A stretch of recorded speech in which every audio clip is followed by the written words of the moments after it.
y me formaron. Dame entendimiento para aprender tus mandamientos. Los que te honran se regocijan al verme, porque he puesto mi esperanza en tu palabra. Señor, yo sé que tus leyes son justas y que por tu fidelidad me afliges. Que sea tu gran amor mi consuelo, conforme a la promesa que hiciste tu siervo. Que venga tu misericordia a darme vida, porque en tu ley me regocijo. Sean avergonzados los insolentes que sin motivo me maltratan. Yo por mi parte meditaré en tus preceptos. Vuélvanse a mí los que te honran, los que conocen tus mandamientos, que con corazón íntegro obedezca tus estatutos, para que yo no sea avergonzado. Entonces, ¿qué nos sostiene en un mundo inestable? Y vamos a ir por partes en el Salmo, y vamos a empezar con la primera parte del Salmo, que dice: tus manos me hicieron y me formaron. Y yo creo que lo que el Salmo nos habla cuando David le dice a Dios: tus manos me hicieron y me formaron, habla acerca de un propósito. Y David entiende muy bien que Dios lo creó y que lo formó. Al igual que nosotros, cuando seguimos nuestra naturaleza al intentar algo, Dios seguía su propia naturaleza y nos creó como un propósito. Más adelante les voy a contar una historia que quizás explica un poquito mejor la idea de un creador al crear algo con propósito. Y Dios nos hizo a su imagen y a su semejanza para reflejar su gloria. Por lo tanto, tenemos un propósito. Yo creo que tenemos un propósito general como hijos de Dios, como seguidores de Jesús, como cristianos, pero también tenemos un propósito individual como personas, como individuo. Entonces, yo creo que la primera parte para permanecer estable en un mundo inestable es entender eso, que tenemos un propósito, que hay algo más allá. Y viene David y le dice: dame entendimiento para aprender tus mandamientos. Entonces, ahora que ya sabemos que tenemos que tener un propósito, yo me pregunto, pero ¿cuál es ese propósito? ¿Qué es lo que Dios me está llamando? Yo sé que tengo que ir y ser testigo de Jesús, yo sé que tengo que ir y hacer discípulos a las naciones, digamos. Y tenemos cosas bien claras en la Biblia de lo que es un propósito como cristianos, como alguien que sigue a Jesús. Seguir predicando el Evangelio, etc. Pero también tenemos un propósito específico. Y yo creo que aquí es donde viene la parte divertida. Porque mucha gente a veces se pone a pensar que la vida es solo una rutina más, que solo es de voy a ir al trabajo, hago lo que tengo que hacer, regreso. Y he escuchado mucha gente que dice: ¿qué estás haciendo? Existiendo. Y se quedan en el existir, se quedan en el estoy existiendo. Pero ¿qué significa eso? ¿Acaso Dios nos ha creado solo para habitar en el espacio, solamente para comer, dormir, trabajar? Y yo creo que como hijos de Dios hay algo más ahí. Les quiero contar una historia acerca de un niño que una vez hizo un velero de juguete. Imagínense al niño tallando al velero de madera cuidadosamente, lo pintó de azul, le puso el mástil, le puso la vela. Y cuando lo terminó, decidió irlo a probar allá al lago cerca de su casa o en el parque. Y ese día era un día muy bonito y el niño ató una cuerda a la parte delantera del barquito para que no se le perdiera. Y lo puso en el agua y el barquito empezó a nadar. Pero el viento lo atrapó y la vela aceleró al barquito y pronto llegó al final de la cuerda y una ráfaga de viento se lo llevó y se perdió el barquito. Y el niño empezó a llorar y no encontraba su barquito y lo buscaba y no lo encontraba. Pero varios meses después, mientras el niño caminaba por las calles de su ciudad, se encontró una casa de empeños y allí en la vitrina estaba el barquito. Estaba rayado, estaba sucio y tenía las velas rotas, pero él estaba seguro que ese era su barquito porque lo había hecho. Alguien había encontrado ese barquito y lo había puesto ahí, seguramente el dueño de la casa de empeños, y ahora tenía por un precio, ahora valía $2. Entonces viene el niño y corre a su casa y rompe la alcancía y busca y saca sus ahorros y se va de regreso a la casa de empeño y llega y lo compra. Se lo llevó a la casa, lo limpió y le dio una mano de pintura y lo puso en su cuarto. Y mientras lo miraba feliz, le decía al barquito: barquito, eres 2 veces mío. yo te hice y yo te compré. Y yo creo que esta historia ilustra lo que hizo Jesús por nosotros. Yo te hice y yo te compré. Entonces no tiene que haber duda en nosotros de que tenemos un propósito. No estamos aquí solamente para existir, porque hay un propósito específico. Y yo quisiera poder contestarle la pregunta a usted de ¿cuál es su propósito? Pero eso es algo que más adelante vamos a ver, que David entendía muy bien, que no era a nadie más a quien se le iba a preguntar. No, usted no puede venir y le va a decir a su mejor amigo, a su pareja, incluso me atrevería yo a decir que ni siquiera a usted mismo. No se puede preguntar cuál es a usted mismo, cuál es mi propósito, ¿por qué estoy aquí? Porque usted no se creó, usted no se hizo usted mismo, sino que fue creado por alguien más, por Dios. Y si fuimos creados con un propósito, ¿por qué es que buscamos esa respuesta en otras personas? ¿Por qué no vamos directamente con el Creador? Sino que tenemos esta tendencia a ir primero a otros y al punto en el que agotamos nuestros recursos y ya no hay nadie más a quien preguntarle, llegamos y le preguntamos a Dios. No debería de ser Él al primero que debemos acudir. Entonces, yo no veo a David preguntándole a su mejor amigo, ¿cuál es mi propósito? Porque ¿cómo podría saberlo si Él no fue quien lo hizo? Él no lo formó, sino que quien lo formó fue Dios. Y David entiende que la respuesta tiene que venir directamente de la fuente, del Padre. Dame entendimiento para aprender tus mandamientos. Y esta es la siguiente parte. Y esto no es una declaración sencilla del Salmo. Cuando David viene y le dice a Dios, dame entendimiento para entender tus mandamientos, no es algo sencillo, no es algo que David lo dice solo por decir. Porque una vez usted conoce los mandamientos, los comprende, y eso implica un estado de profundidad. Pero no solo es profundo, sino que yo creo que es un estado también de pertenencia. Usted una vez entiende algo, es imposible no volverlo a entender. No sé si le ha pasado que viene alguien y le dice, no pensé en un barquito. Y si yo ahorita le digo a usted, no piense en un barquito, lo más seguro es que no va a poder dejar de pensar en el barquito y ahorita se lo está imaginando. Y usted una vez entiende un concepto, entiende algo, le pertenece. Es algo que ya está en usted, no es algo que fácilmente lo va a perder o lo va a olvidar. Y David tiene este sentido de pertenencia con los mandamientos de Dios. No es algo que solamente está plasmado en algún lugar, sino que le pertenece a David ahora. Entonces, esto nos va a llevar al siguiente punto del Salmo, que viene y le dice: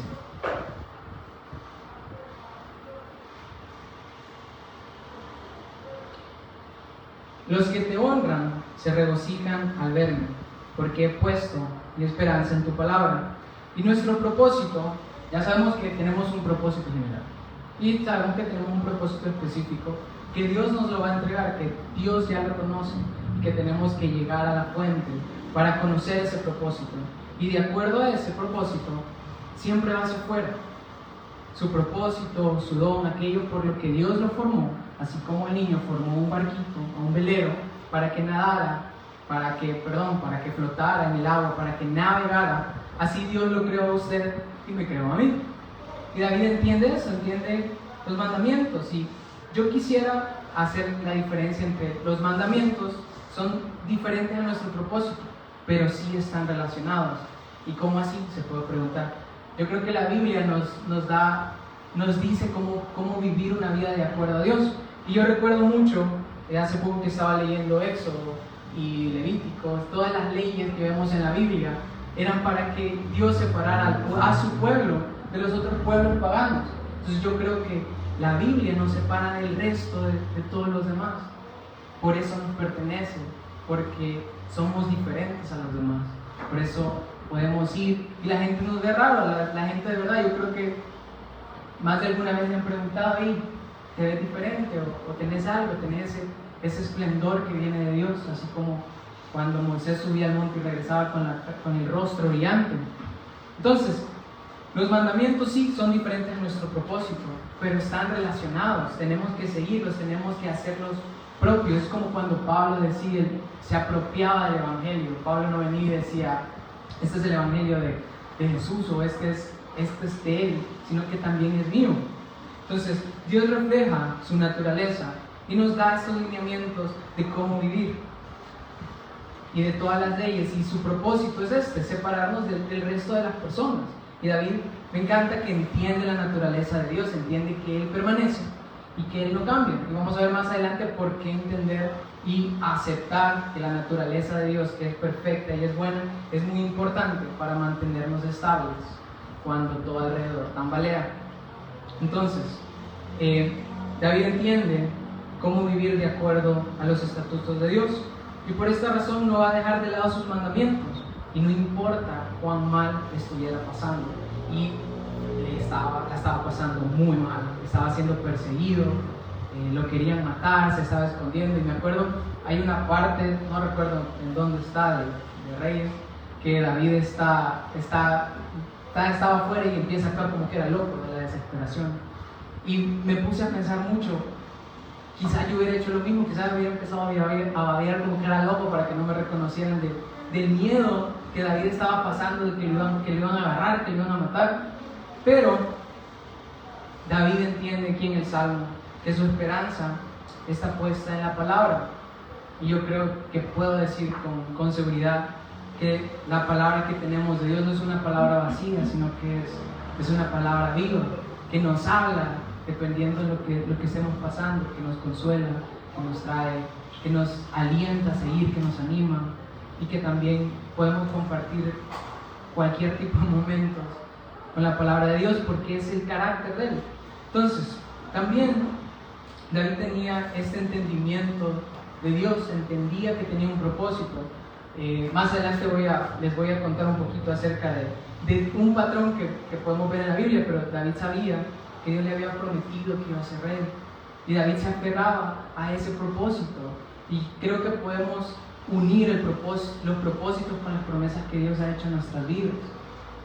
Entonces, por consecuencia, yo creo que esto nos debería de hacer vivir en obediencia, porque Dios tiene un propósito para nosotros, tiene promesas para nuestra vida, pero tenemos que también vivir en obediencia.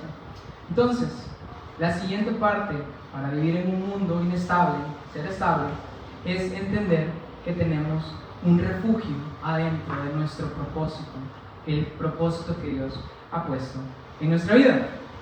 Entonces, ¿de qué manera deberíamos de responder nosotros a las aflicciones? Porque cada vez que pasamos por momentos de dificultad, vamos a ver que yo creo que este es un indicador de nuestra madurez espiritual.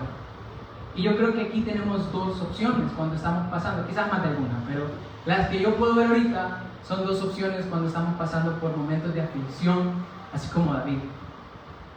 Podemos renegar y quejarnos, que es creo que lo que hacemos la mayoría en el primer momento, o podemos decidir hallar refugio en la naturaleza invariable de Dios, que nos ama, que no cambia, que es perfecta, porque Dios es verdad, y todo lo que es Dios es una verdad absoluta, y Él es bueno, y podemos confiar en eso, podemos entender que Dios es así, y que Dios no cambia, que Dios va a seguir siendo bueno con nosotros. Y yo creo que lo podemos ver desde Abraham, desde Moisés, desde Josué, hasta David. Todos estos personajes del Nuevo Testamento, vemos cómo Abraham falló una y otra vez, pero Dios tenía un propósito para su vida, que fuera padre de miles de personas. Dios tenía un plan que iba a empezar el pueblo de Israel con la descendencia de Abraham. Y Abraham falló una y otra vez, pero Dios es bueno y paciente, y Dios le dio una y otra oportunidad hasta que Abraham la tomó y decidió confiar plenamente en Dios. Luego Moisés que tenía miedo de hablar en público, que le decía a Dios: ¿cómo voy a ir yo y hablar con el faraón? Y lo voy a convencer que los deje ir. Pero al final Moisés decidió confiar en Dios, que él tenía ese propósito para su vida, y al final era sacar a su pueblo de Egipto, y así sucesivamente. Yo les quiero contar una historia. Hay un maestro de Oxford que se llama John Lennox, y hace poco él estaba dando, bueno, no sé si hace poco, pero yo hace poco vi un video de una ponencia que él estaba dando en frente de todas estas grandes mentes académicas en Oxford. Y él es físico, es matemático, tiene doctorados en filosofía, etc. Y viene y me encantó algo que él dijo, porque él es cristiano. Y él dice que las grandes mentes nos siguen pidiendo que escojamos entre Dios y en la ciencia, que lo quieren sacar de la ecuación, que el mundo nació de una combinación aleatoria de explosiones y nos empieza a explicar lo que nos dice la ciencia y lo que la gran mayoría de físicos matemáticos es lo que cree. Entonces en estas grandes mentes, dice John Lennox, nos siguen pidiendo que escojamos entre Dios y la ciencia. Y él dice, eso es como pedirle a la gente que escoja entre Henry Ford y la ingeniería como forma de explicar el motor mecánico. Es quitar al creador del proceso de creación y separar a la creación del creador. Y se preguntará, ¿para qué le cuento esto?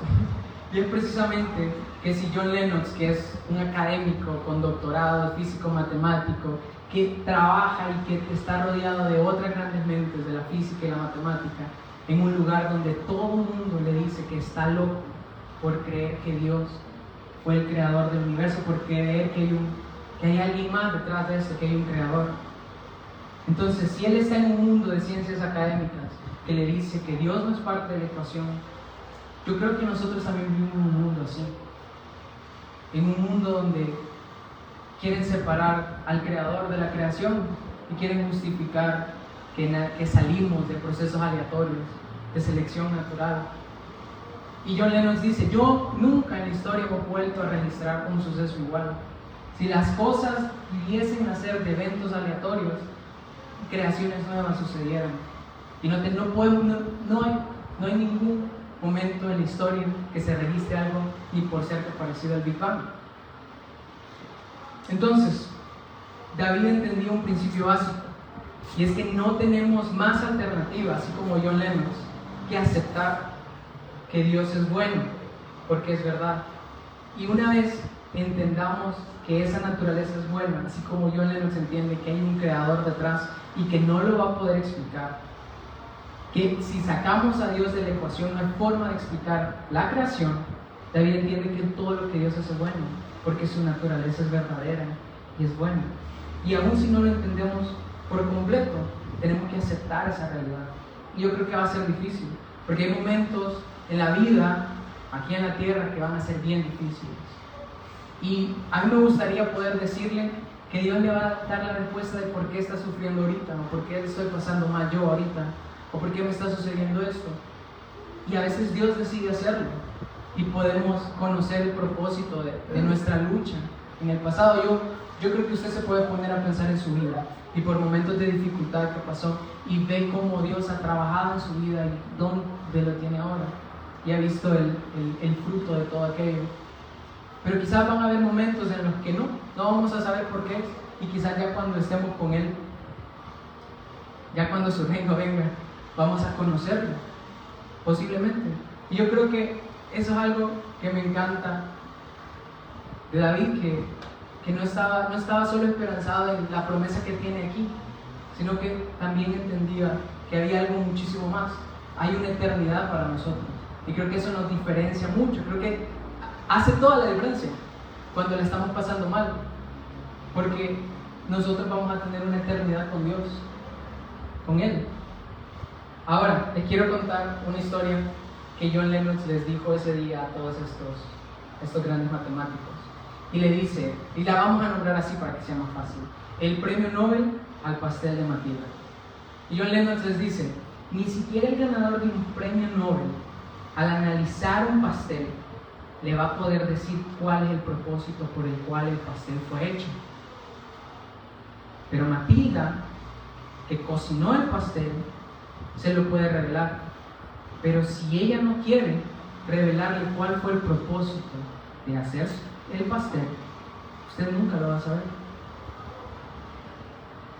Y entonces yo creo que Dios decide revelarnos lo que Él quiere revelarnos, y podemos confiar de que Dios es bueno, de que si Él es verdad, todo lo que Él es verdad, y Dios es bueno.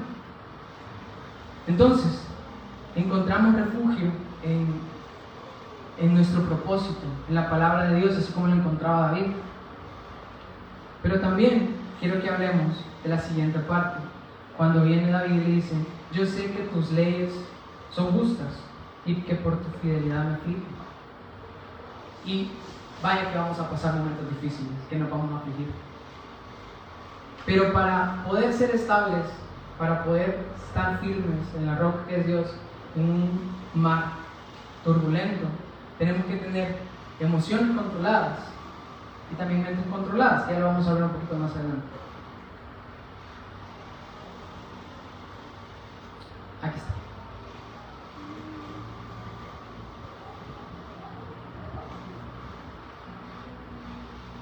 Entonces, viene David y le dice: que sea tu gran amor mi consuelo, conforme a la promesa que hiciste a tu siervo. Y ahí quiero recalcar la palabra promesa. En medio de todas las aflicciones que estaba pasando David, que estaba rodeado, solo quería que Dios lo consolara. Y yo creo que hay momentos en los que estamos tan mal que solo queremos que alguien nos consuele. Y a veces no lo queremos aceptar. A veces no queremos decírselo a nadie. No sé, porque nos da vergüenza, porque quizás sintamos que qué diferencia va a hacer. Pero el consuelo de Dios es diferente. El consuelo que cualquier persona aquí le va a dar, sea su mamá, su papá, su hermano, su mejor amigo, su esposo, su esposa, nunca se va a comparar al consuelo que Dios le va a traer. Dios lo va a sostener. Dios no le va a traer. Entonces, en medio de las aflicciones, David quería que Dios le consolara. Y en la Biblia, ¿sabe que estaba leyendo, supuestamente hay algunos que dicen que como 7,000 promesas y otros dicen que más de 3,500 ya. Quedémonos con las 3,000 para estar seguros. Todas las promesas que Dios ha hecho, todas se cumplen. Todas se cumplen. Yo creo que ese es el factor decisivo para poder confiar en Dios, aun cuando no nos sintamos estables, cuando nos sintamos en la cuerda floja. Porque la manera de aliviar nuestra ansiedad y el dolor aquí en este mundo es cruel, es difícil, es bien triste ver mucha gente que pasa por momentos difíciles de problemas mentales y nunca salen de los medicamentos y tienen que vivir con constantes medicamentos. Y yo creo que si buscamos la solución, solo buscamos inhibir ese dolor, y esa es la solución que nos va a dar el mundo: inhibir el dolor momentáneamente. Pero cuando Dios consuela, Dios lo hace de verdad, completo. Así que sabemos que podemos apoyarnos directamente sobre la bondad de Dios, dejando que las misericordias de Dios caigan sobre nuestras vidas. La palabra nos dice que sus misericordias son nuevas cada mañana. Y yo que estaba pensando en eso ahora, cuando dice que sus misericordias son nuevas cada mañana, me venía la idea de como el maná, cuando caía. Nosotros no podemos controlar esas misericordias. No podemos decirle a Dios: hey, yo quiero que la misericordia de mañana sea esto. Sino que Dios nos dice que son nuevas cada mañana, que nos van a llegar y no podemos controlarlas, pero sabemos que podemos aceptarlas, que podemos recibirlas como nosotros, que podemos apropiarnos de ellas de la manera en la que podemos apropiarnos de su palabra. Entonces, si sus misericordias son nuevas cada mañana, cada día son nuevas, podemos confiar en esa naturaleza de que cada día van a haber promesas nuevas para nosotros. Entonces, le vuelvo a preguntar: ¿quién cree usted que sostuvo a Abraham, a Moisés, a Josué y a David? Abraham, Dios lo hizo padre de muchos, y antes de eso falló múltiples veces. Moisés no confiaba que él pudiese convencer al faraón. ¿Y cómo iba a dirigir el pueblo? Pero decidió confiar en Dios. David fue perseguido, pero Dios le había prometido que iba a ser rey. Y David entendía eso. Entendía que debía aquietar sus emociones. La siguiente parte del texto es lo que acaba de explicar, que dice: que venga tu misericordia a dar mi vida. porque en tu ley me regocijo. Ahora, yo creo que hay un gran peligro de caer y ser esclavo de nuestras emociones, porque no podemos seguir permitiendo que nuestras emociones nos controlen. Estaba leyendo, según Román Suárez, que es un médico otorrinolaringólogo y otólogo, que está especializada en las funciones del equilibrio, en el oído y así. Todas las personas, bueno, este no es equilibrista, pero en la primera imagen hay un equilibrista de cuerda floja. Él dice que para estas personas el cerebro manda todo el cuerpo y lo organiza. Y si algo falla en él, nada va a funcionar igual. La clave de estos deportes, donde el equilibrio es fundamental, es la concentración. Y cuando se camina en una superficie que no es estable, los ojos consideran que no es seguro. O sea que empieza desde lo que vemos. Y es por ello que envía este estímulo que es el miedo, lo cual confunde al cerebro y genera una pérdida de confianza. Y por ende, se pierde el equilibrio. Entonces, ¿qué hacen todas estas personas que practican estos deportes de equilibrio? Han aprendido a controlar sus emociones, han aprendido a controlar el miedo, no dejar que los paralicen. Entonces, igual nosotros en nuestra vida con Dios, no podemos dejar que nuestras emociones nos sigan controlando. No queremos vivir buscando emociones. No podemos vivir cada vez buscando algo que solo nos haga sentir algo más, sino que porque sabemos que hay un propósito detrás de esto. No, recuerde, no estamos aquí solo para existir, solo para orbitar. Y cuando tratamos nosotros de controlar nuestras emociones por nuestros propios medios, es como tratar de llevar agua en las manos. El agua se le va a filtrar. Imagínense que sus emociones son agua. Se necesita un contenedor con límites para poder llevarlas, de un lado a otro. Y aquí es donde entra la palabra, que nos trae consuelos en un momento de dolor, pero que también nos anima a seguir adelante, porque tenemos un propósito. Y esto me acordó mucho a Josué 1:9. Mira que te mando que seas valiente, porque yo, tu Dios, estaré contigo donde quiera que vayas. No sé a usted, pero a mí ese versículo desde chiquito, yo creo que señor Trini, sí, con señor Trini fue cuando lo puso en la pizarra. A mí desde entonces no se me olvida, que me hizo que me lo memorizara. También me hizo que memorizara algo, pero nunca me lo aprendí. Entonces, podemos estar seguros que Dios nos llama a ser valientes y a esforzarnos, y que no nos va a abandonar. Ahí está otra promesa. Entonces tenemos que tener, sí, emociones controladas, pero también una mente controlada. Y yo creo que lo podemos ver en la siguiente parte, que lo que dice David: sean avergonzados los insolentes que sin motivo me maltratan, yo meditaré en tus preceptos. Y Reina Valera utiliza mandamientos, y me gusta que use mandamientos, y dice que va a meditar en ellos. Yo meditaré en tus preceptos. Y dice que sean avergonzados aquellos que sin motivo te quieren hacer daño. David lo que está haciendo es entregándole eso a Dios. David no está diciéndole: Señor, déjame matarlos a mí, o yo hacer algo, no sé, sino que David dice: no, yo voy a meditar en tu palabra, me voy a quedar aquí meditando, y aquellos que me quieren hacer daño, encárgate tú, Señor. Y David no se está ocultando. No crea que cuando nosotros estamos pasando un momento difícil, donde quizás sintamos que tenemos que tomar acción, quizás sintamos que tenemos que salir de donde nos estamos escondiendo, David no se está ocultando, sino que él hace algo que va muchísimo más allá, que es más difícil de hacer, y dejarlo en las manos de Dios, poniendo a sus enemigos en las manos de Dios, de modo que Dios va a ser quien trate con ellos. Entonces, aquí creo yo que viene David y le dice: primero, le pide a Dios que se encargue de ellos. Él no va a dejar que su mente se vea afectada por ello, que se vea envenenada por algo que no puede controlar. Y le dice, en la segunda parte del versículo, que va a meditar en sus mandamientos, una palabra viva que consuela. Entonces, su mente, hermano, tiene un espacio que de una u otra manera usted va a decidir con qué cosas las va a llenar, ya sea con todo aquello que le tiene miedo, o con todo aquello que le gusta, o con todo aquello que le disgusta. Y yo creo que aquí está en nosotros, para poder ser estables en un mundo inestable, decidir con qué vamos a utilizar este espacio, para qué lo vamos a utilizar.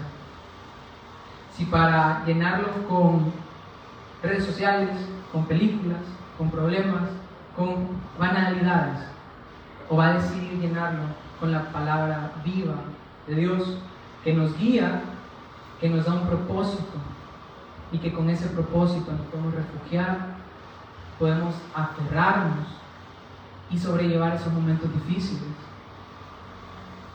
Hay mucha gente que cree que puede ser cristiana sin la Biblia, que la Biblia es otro libro más. Y yo le diría a esa persona que piensa así, que la lea, que le dé una oportunidad, que se va a dar cuenta que la Biblia no es otro libro vacío lleno de palabras, llena de relatos. No son cuentos, hermano, sino que de verdad le cambia la vida. Y ahí está reflejado el carácter de Dios. Un día esto estaba platicando con alguien y tienen una sugerencia rara. Entonces, cuando hablando con ellos, llegó un punto en el que estaban hablando algo acerca del Espíritu Santo o de Dios. Yo decía, es que no tiene sentido. Si lees la Biblia, desde los primeros libros del Pentateuco, hay un patrón y Dios se comporta, Dios tiene un carácter. Y yo creo que Dios trabaja con nosotros como individuos de manera diferente, pero su carácter no va a cambiar. Entonces, entender esto y poder mantener la mente controlada nos hace capaces de evaluar acertadamente las condiciones en las que estamos, de fijar un rumbo correcto, un rumbo que va a ser trazado directamente con nuestro propósito y que viene de la palabra viva de Dios. David le dice, porque sin causa me han calumniado. Y la palabra, eso lo encontré en un libro, se lo voy a leer porque me pareció muy interesante, que las palabras sin causa aparecen 8 veces en la Biblia, y en el primer lugar aparecen describiendo a David en 1 Samuel 19:5, cuando Jonatán intercede a su favor delante de Saúl, porque pues pecarás contra la sangre inocente, matando a David sin causa. Y recordemos que David viene siendo antecesor de Jesús, y que la sangre inocente más notable de todas fue aquella que derramó Dios. Así que si David utiliza esta frase, sin causa, en los salmos, en el Salmo 35, aparece en el Salmo 69, donde Jesús cita estas mismas palabras para demostrar que tiene que cumplir lo que tiene que cumplir, lo menciona en Juan. Entonces David vuelve desde el Salmo 35 al 69 hasta el Salmo 119, en el versículo 161, a decirlas. Y todas estas conexiones que les estoy comentando solamente sirven para demostrarnos que la respuesta de David es una respuesta como la de Jesús, que esa es la meta de una mente controlada y saludable, el ser como Jesús, el pensar como Él. Cuando fue acusado por soberbios y lo condenaron a ser crucificado, Jesús encomendó a sus acusadores al Padre, y Él no permitió que su mente fuese ocupada por otra cosa que no fuera la palabra de Dios. Entonces hoy le quiero preguntar, y me quiero preguntar a mí mismo también, ¿con qué voy a ocupar mi mente? ¿Con qué cosas va a ocupar su mente? ¿Con qué cosas va a llenar ese espacio? Y no sé usted, a mí me gusta mucho Sherlock Holmes, y encontré un libro que habla de una psicóloga, que habla de cómo hacía Sherlock para retener tanta información. Y la teoría dice que Sherlock tiene un desván, que tiene un cuarto en su mente, donde empieza a almacenar cosas, y él decide qué cosas va a tener en su mente y qué cosas no. Y en realidad sale de un relato ficticio que es Sherlock Holmes, pero tiene bases científicas y es algo que la gente de verdad lo utiliza. Entonces viene y almacena cosas. En la computadoras hay memoria RAM, memoria interna. La memoria RAM es a corto plazo, igual nosotros.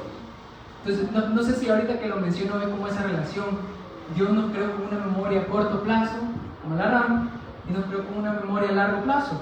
Y nosotros hacemos lo mismo, reflejamos la gloria de Dios a través de la forma en la que hacemos. También reflejamos su naturaleza, tratando de crear cosas, imitar lo que Él hizo con nosotros. Entonces, ¿con qué va a ocupar su mente? Ahora, ya la última parte, vamos a hablar acerca de relaciones buenas y de un corazón íntegro. Y esto creo que es de lo más fundamental para poder vivir, para sentirnos más estables en un mundo que se menea tanto, ¿no? Entonces, otro ingrediente para la estabilidad son las buenas relaciones. Y algunas personas son esclavas de sus emociones y otras de sus pensamientos obsesivos, pero otras llegan y son esclavas de sus amigos. Y muchas personas han perdido su vida por sus amistades, han tomado las peores decisiones solo por los amigos que tienen y han sido contaminados. Y yo con esto no le quiero decir que si su amigo no es cristiano que ya no le hable, no, sígale hablando, siga teniendo, sea usted también el cambio, pero tenga cuidado, no se termine dejar influenciar, no se deje corromper por aquellas cosas que lo van a alejar de Dios. Y David viene y David nos muestra su sabiduría en la siguiente parte del verso, que nos dice: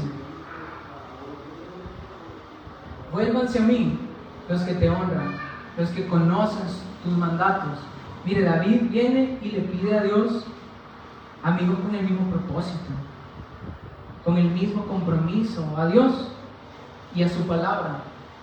Él quiere estar rodeado de gente que honra a Dios y que conoce su palabra. Hay veces que necesitamos apoyo de un amigo cuando estamos mal, cuando estamos pasando un momento malo y sentimos que Dios no nos está hablando, no sé, por lo que pueda estar pasando. Y cuando tenemos esta clase de amigos, yo creo que todos aquí podemos pensar en alguien así. Cuando tenemos esta clase de amigos, podemos también hablarlo con él o con ella y escuchar a Dios a través de ello. Entonces, yo creo que algo que no he mencionado ahorita y que quiero recalcar es que es bien importante también pedirle a Dios de manera específica. David ha sido bien específico durante todo el Salmo con lo que le está pidiendo a Dios. Encárgate tú de mis enemigos. No dice, ay, que pase lo que tenga que pasar, como a veces oramos así. O a veces damos por sentado que Dios ya sabe lo que queremos y no se lo pedimos. Entonces, creo que es bien importante pedirle a Dios de manera también específica. Y, siguiendo hablando de las amistades, no permitamos que el amor por nuestros amigos sea más grande que el amor que le tenemos a Dios. Y eso va para todo, no solo nuestras amistades, nuestras relaciones en general. No permitamos que el amor que le tenemos a otra persona vaya a ser más grande que Dios. Ama a Dios sobre todas las cosas. Entonces, las mejores relaciones van a ser aquellas que están basadas en un amor en común con Dios y por su palabra. Ahora bien, la última parte, vamos a hablar de un corazón íntegro. Y David viene y dice en el Salmo que con corazón íntegro obedezca tus estatutos para que yo no sea avergonzado. Miren, las enfermedades del corazón son la primera causa de la muerte en nuestra sociedad moderna. Y a veces hacemos chistes, nadie se muere de amor o del corazón, no sé. Y de verdad pasa. O sea, el corazón espiritualmente débil es el primer destructor de nuestro andar espiritual con Dios. De verdad, o sea, Dios nos dice que sobre todas las cosas guardemos nuestro corazón. Y Dios menciona en muchas partes de la Biblia el corazón. Y es importante. Y tenemos que darle esa importancia. Guardar nuestro corazón sobre todas las cosas. Y si nos vamos atrás y nos vemos desde el momento que nacimos, sabemos que nuestro problema es que nacemos con un corazón enfermo. Desde que llegamos al mundo tenemos un corazón que se aflige por cosas que no se tiene que afligir, que se enamora de cosas que no se tiene que enamorar. Pero Jeremías describe el corazón que forma parte de nuestro equipo de fábrica, hablamos de así. Engañoso es el corazón más que todas las cosas y perverso, ¿quién lo conocerá? Eso aparece en Jeremías 17:9. Si alguien le pregunta, ¿y quién conoce tu corazón? ¿Quién se le ocurre? Dios. Es que es obvio. Dios ha hecho muchísimo más que hacernos entender solamente la naturaleza inicua de nuestro corazón humano. Por medio de la redención que tenemos en Jesús, Él nos da un corazón nuevo, uno creado conforme al corazón de Dios, así como el que David tenía. Y ahora que tenemos ese corazón, o sea, tenemos la oportunidad de renovar nuestro corazón. ¿Quién más? Póngase a pensar. ¿Quién más le va a decir que le va a dar o que va a cambiar el corazón? Nadie más que Dios. O sea, entonces, ahora que Dios nos da un corazón nuevo, que nos lo ha dado, creo que tenemos dos opciones aquí de nuevo. Siempre es este paradigma de encontrarnos entre una o dos opciones. Siempre más de dos en realidad. O podemos abusar de nuestro corazón, así como lo hace la gente que invierte dinero y que para hacerse fitness y que a veces ni siquiera tiene nada y solo pasa en el doctor haciéndose exámenes y que tomando vitaminas y que no sé qué, y solo piensan en su corazón de carne. Podemos hacer solamente eso, o podemos dedicarle ese mismo esfuerzo que le dedicamos a cualquier otra cosa, al ejercicio, a sus hobbies, a lo que le apasiona, a lo que le gusta. O podemos dedicar ese mismo esfuerzo o más al corazón nuevo que nos ha dado Dios. Si nos importara más la condición espiritual de nuestro corazón, creo que estaríamos muchísimo más cerca de entender lo que significa estar estable en un mundo inestable. Y Proverbios 4:23 nos dice exactamente eso. Sobre toda cosa, guarda tu corazón, porque de él mana la vida. Así que la única manera, y aquí ya no hay otra opción, de que usted pueda tener un corazón íntegro, es pedírselo a Dios. Solo así. Y Dios lo va a hacer por medio de su palabra, por medio de Él mismo, por medio del Espíritu Santo.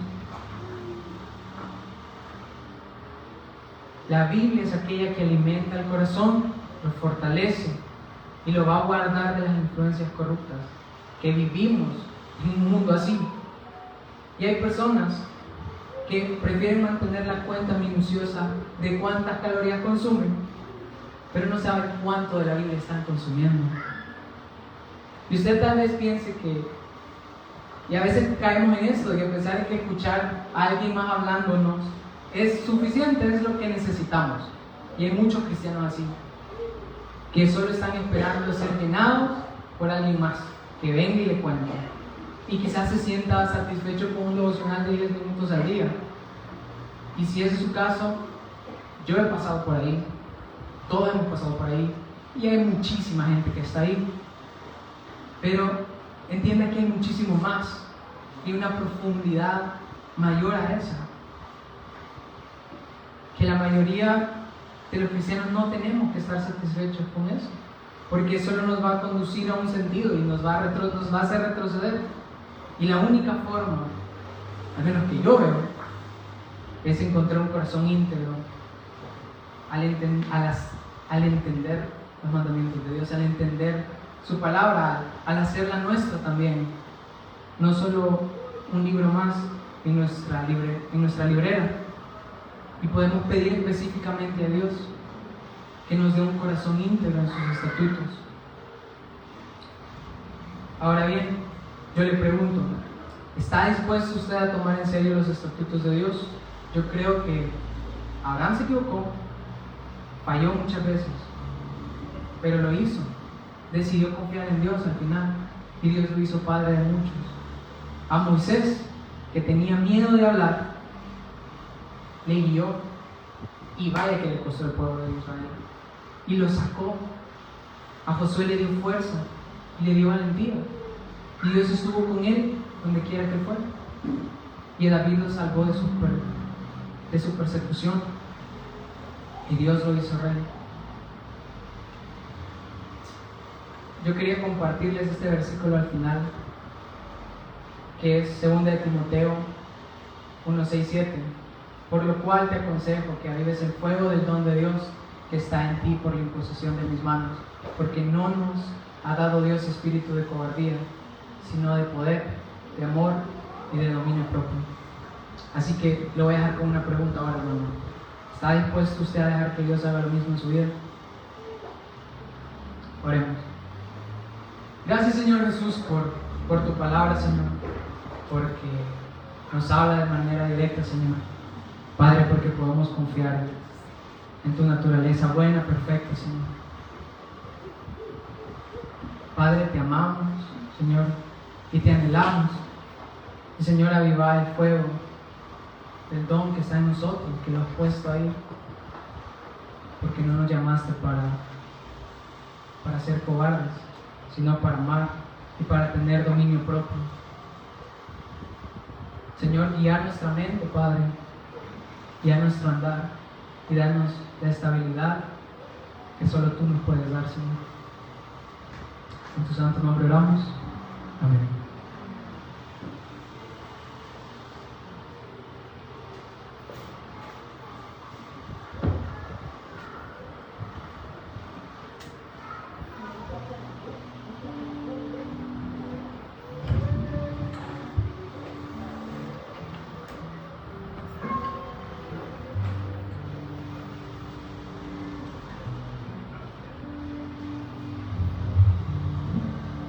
Bueno, hermanos, vamos a adorar una vez más a Dios por medio de nuestros diezmos y ofrendas. Oremos primero. Señor, te damos gracias por mucho que nos das. Gracias porque no nos falta nunca lo necesario. Y cuando nos falta, podemos confiar que